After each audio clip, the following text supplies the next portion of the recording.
KINT News 3's George Milley. George? And it's obviously very difficult to quantify what that actual political impact was.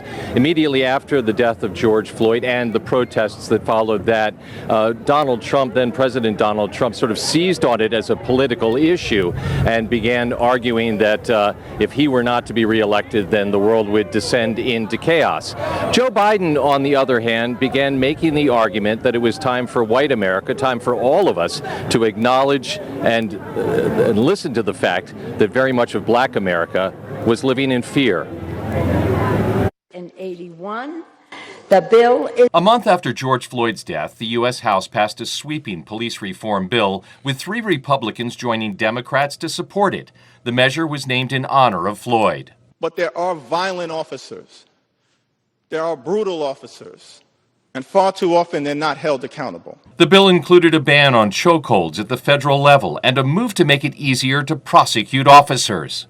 Republicans in the Senate called the House bill a non-starter and criticized Senate Democrats for blocking a competing GOP proposal. And bringing up a bill that is so partisan that it will go nowhere.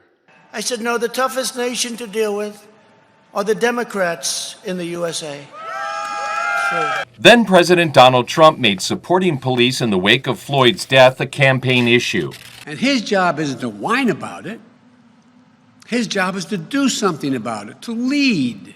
And as the general election approached, a New York Times Siena poll showed then-President Trump trailing Joe Biden among registered voters in 6 battleground states he carried in 2016. The writing was on the wall.